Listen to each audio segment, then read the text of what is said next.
Hi Libra, this is Jav. Welcome po sa ating channel. By the way, Libra, this is monthly gabay tarot reading ngayong October 2025. Gamitin ang reading na ito bilang gabay lamang. Kung naka-resonate kayo, comment down. Tandaan Libra, ito ay channel reading po. Kunin nyo lang po kung ano ang naka-resonate sa iyo. This is for you, Libra.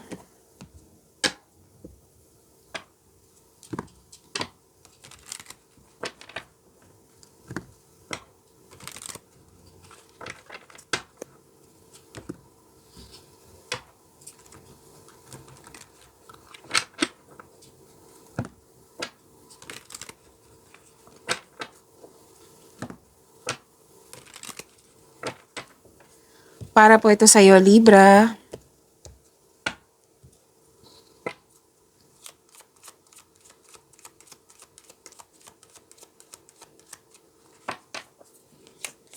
Maraming salamat po sa inyong patuloy na suporta, sa mga nag-donate, sa mga hindi nag-skip ng ads, maraming salamat po.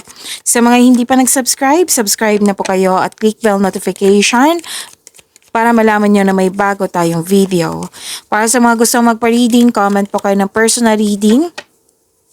Again, comment kayo ng personal reading and check my reply sa comment section.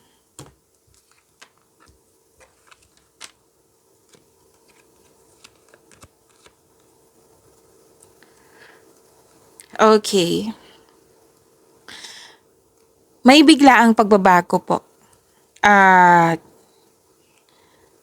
mas lumawak yung ambisyon mo sa buhay, nagkaroon ng time for reflection. Actually, dalawang card po nagsabi dito na malakas ang iyong intuition, Libra. Maaring may malalaman kayong sekreto. Okay, gusto mo ng me time dito. Yung mag-spend time alone. Para makapag-isip, makapagpahinga. Para sa pagbalik mo, re-energize ka na. And may asikasuhin kayo sa malaking building, Libra. At mukhang nahihirapan ka dito or nabibigatan sa isang tao or sa isang sitwasyon or sa isang bagay at lumapit ka sa mentor, wiser, elders, parents na nagbigay ito ng suporta sa iyo at nagbigay itong wisdom message sa iyo nang siyang dahilan na motivate ka, na nagbigay ka ng action with courage. Okay? You're giving an action. Nag-initiate ka dito. Okay? Puno ka ng inspirasyon nang dahil sa binigay nilang wisdom message sa iyo.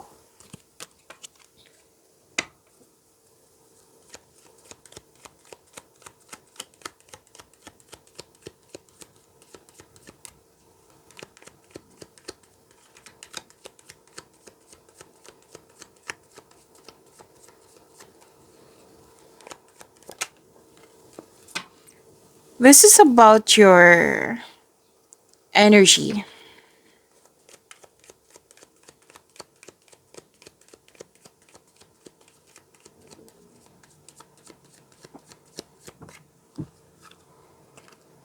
So, takpan lang natin.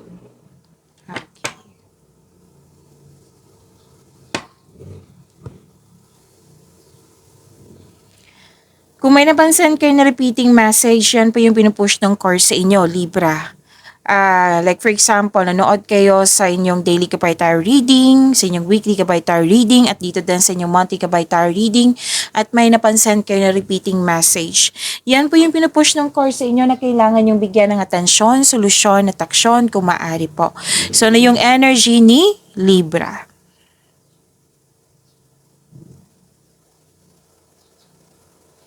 Wow, may money luck ako nakikita dito, L-U-C-K. And may hope and healing din ako nakikita dito. Maraming opportunity, oh. Opportunities ang nakikita ko po dito. May nagkaayos, may renewal of contract, may faith ka sa isang bagay, sa isang sitwasyon or sa isang tao. So, hope and healing, kitang-kita ko po dito. May magbigay ng unexpected help. Yes. May pag-asa kang madama, maging positibo at gumawa ng paraan. So this card offers hope and guidance. So kung nahihirapan ka, have faith that your luck is about to change for the better. Maaari din inspired kayo to create beauty and style in your home. So, sa mga nagkaroon ng hopeless dyan, oo, sinabi ng card nyo dito, all your dreams are coming true. Magkakaroon din ng healing from the past and feeling hopeful for the future. So, magkakaroon ng process on healing. Magkakaroon ng yung magiging kalma at magkakaroon ng pagkakaisa.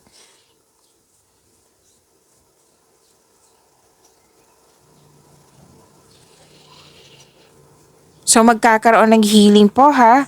And this is also recognition. May nakita ko dito ng ilan sa inyo makakatanggap ng awards.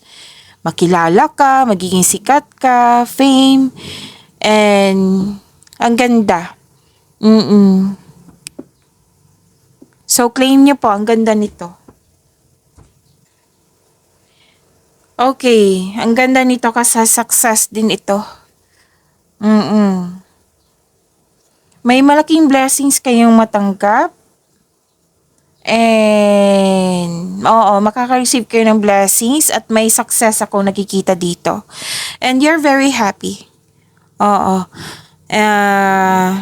Naging wais ka na, lalo na sa inyong kaperahan, no? Naging wais ka na sa paghahandle ng iyong finances. Hindi ka madamot at the same time, masaya ka makatulong sa kapwa mo. So, this is a time of enjoyment and you're feeling safe. May plano kayong magbakasyon at bigyan ng oras ang iyong sarili. Okay, so deserve mo ito dahil naging masipag ka sa iyong daily routine. Okay, so maging handa kasi may promotion akong nakikita dito. Pwedeng pagtaas ng iyong posisyon, kita, allowance, or sweldo. Okay? Wow, sinabi ng card dito, this is your lucky month.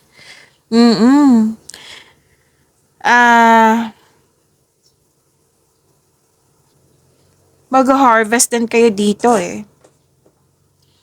Lahat ng tinanim mo nagbo-bloom. And you've been doing a great job to love yourself. You love yourself more. Nagbigay ka ng time for yourself. So, treat mo yung sarili mo dahil deserve mo naman ito. Naging masipag ka sa yung, 'di ba, daily routine, sabi ko kanina. So, deserve nyo itong i-treat mo yung sarili mo.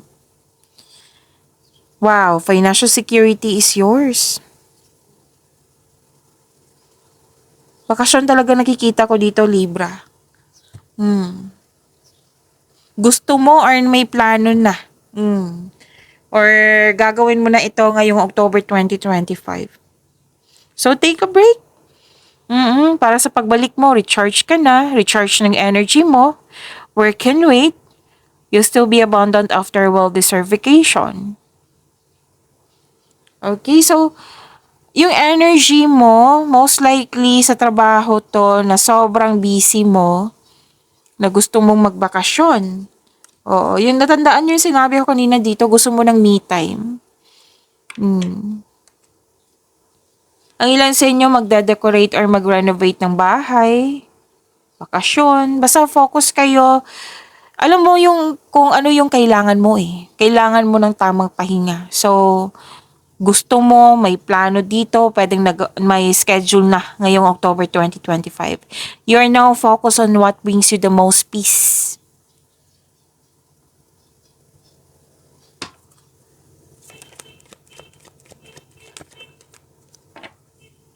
This is about your career and money.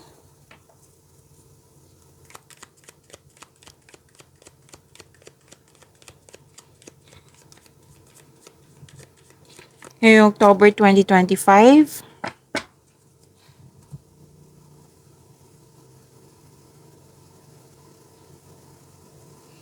Nandito na naman. Nang me time talaga. Gusto mo ng time para sa iyong sarili. Oo. Sa career and money na tayo ha. Ngayong October 2025, Libra. Libra. Feel free yourself para makapag-isip ka ng maayos. Nag-iisip ka ng ano dito eh. Ng pwede another investment or dagdagan yung investment mo para magkaroon ng passive income Or, yun nga, para magkaroon ng financial growth. Mm. Oh, may tao talagang ganyan. Gusto mo pag-isa para makapag-isip. Kahit ako. Oo. Nakikita ko rin dito na mas gusto nyo magtrabaho mag-isa rather than in collaboration. Naghahanap ka ng sagot sa inyong makatanungan dito, solusyon sa inyong problema. Sabi ng iyong card, all life's answers are within you. Ibig sabihin yan, nasa iyo na yung sagot, nasa iyo na yung solusyon. So gawin mo. Kasi gawin mo itong soul searching na ito. Itong pahinga na ito, itong me time na ito. Kasi each of us, tayong lahat naman, oo, kailangan ng space. Oo. Perfect time sa'yo na mag-isa. Nang dahil sa magkakaroon ka ng, 'di ba, magkakaroon ka ng oras na mag-isa ka, me time. May enlightenment, may realization. Oo, magkakaroon siya ng inner truth. Magkaka-receive ka ng wisdom, which is nandito po. Nandito rin siya sa career and money niyo. Solitude.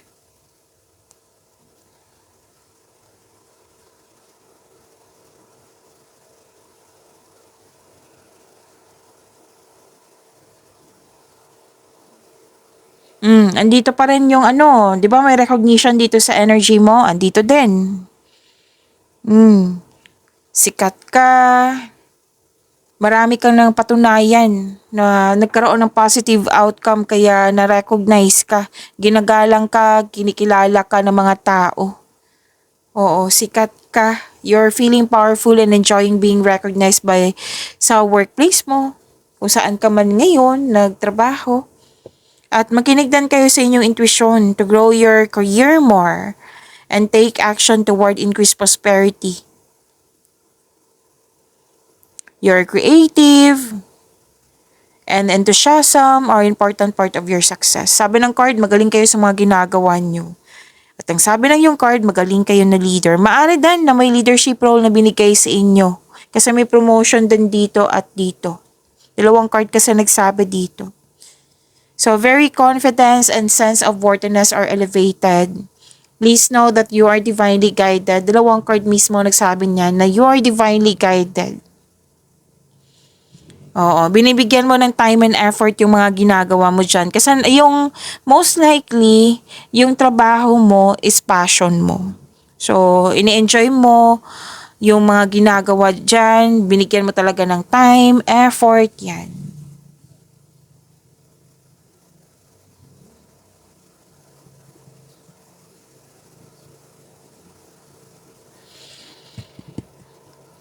Nakikita ko rin dito na very strict ka sa pag-keep ng pera mo.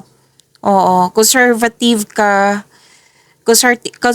sa money at investment mo. Kasi nga, gusto mo magkaroon ng financial security. Kaya mas more on focus kayo sa career nyo, sa trabaho nyo. Nagsisave ka ng money for your future or may specific goal na pwedeng may bilhin ka. Oo, binavalue mo ang pera at hindi ka madamot. At ang sabi ng card nyo dito, opo, ang sabi ng iyong card na nang dahil sa pagkakaroon mo ng disiplina, sa pagtitipid at sa pag-iingat mo sa ipon, yayaman ka niyan. Sabi yan ng card ha. This will lead you to have a financial abundance and personal growth. Huwag mo lang daw kalimutan na bigyan ng oras ang iyong sarili. Kumbaga pamper yourself kasi deserve mo ito. May na-achieve ka na nga, sinabi ng card dito. So, pamper yourself. Like for example, na yung sapatos mo, kailangan na ginagamit mo araw-araw sa trabaho, na kailangan ng palitan, pamper yourself. Deserve mo naman. Hindi ka naman lugi niyan eh. Gagamitin mo yan araw-araw. Example lang po iyan. Okay? So, itong bakasyon na ito, deserve mo yan. Kasi may pahinga din dyan. Deserve nyo po iyan. Pasensya na po ha, may lumapit na bata. Okay, so saan na tayo? Yun, magkaroon ka ng time for yourself. You're building stability, conserving resources. Mukhang may ipapatayo kayong bahay or negosyo. Kasi may nakita kong structure dito. Posibleng may regalo, alok, or pamanang parating. Kitang-kita ko yung hard work mo dito. So, expect na magiging busy kayo ngayong October 2025.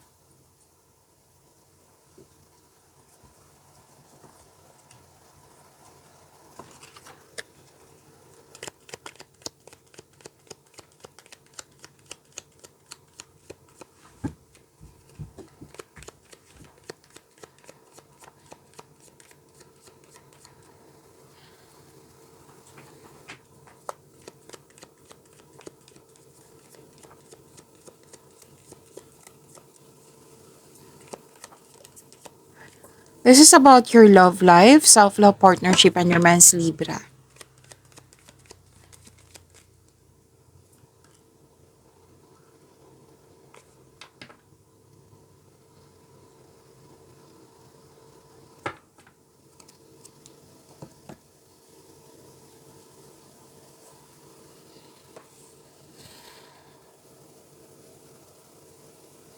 Nakikita ko dito, nagkaroon po ng... Wow, may ligawan ako nakikita dito, oh. Pwedeng ikaw yung nangligaw or may nangligaw sa'yo. Excuse me, kailangan ko mag-burp.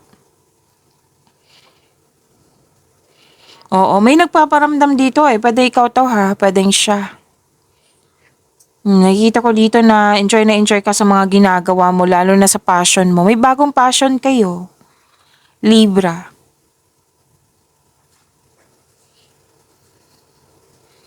Para sa mga marelasyon sa buhay mag-asawa, may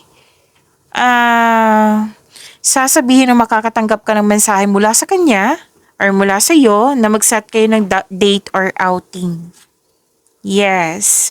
Magkakaroon din kayo ng time sa inyong inner child.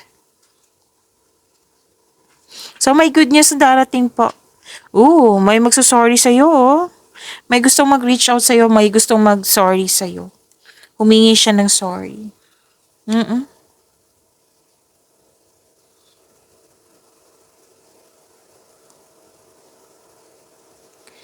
Nakikita ko lang dito, nagkaroon po ng... Sinabi yung... Ano dito, yung... Kung anong klase yung maliligaw or liligawan mo. Very charming, passionate partner ito. Very active kang suyuin. And mukhang mabilis to. Mukhang mabilis yung ligawan, mabilis yung pagpasok sa relasyon. So sabi ng card dito, enjoy nyo po yung moment na magkaroon ng yung getting to know each other stage. What I meant is getting to know each other stage. Tama ko lang. Yung enjoy nyo po yung moment without getting too carried away. One step at a time. Oo. Huwag madaliin kung pwede po. Pero kung gusto mo, then go ahead. Oo. Kayo po ang mag-decide. Okay? And maaring mamimit mo siya while traveling. Maari po. And it might be this is a fire signs or an air signs, Aries, Leo, Sagittarius, or kapwa nyo air signs, Gemini, Libra, and Aquarius. Okay?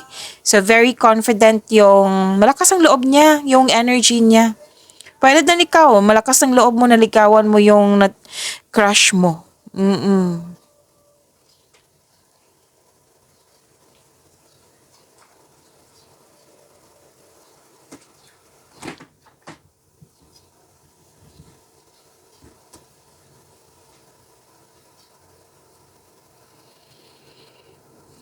Okay.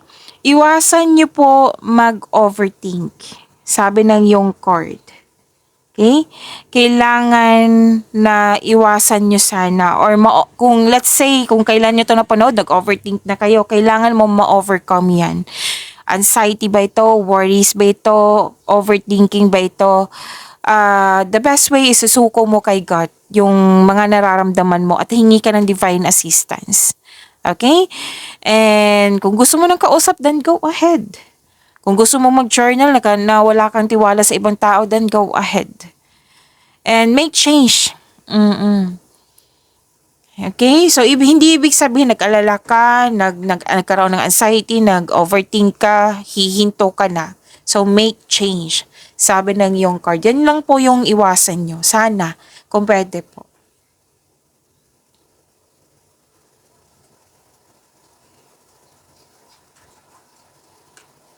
Okay, may celebration dito, special event. At the end of the day, nakikita ko dito masaya kayo. May celebration po dito, any kind of celebration po. Pero may nakita ko dito monthsary, anniversary, kasal, oo. Pwede din birthday, any kind nga na celebration. Andito pa rin no, na may plano po magsama sa isang bubong. So this is a repeating message. At yes,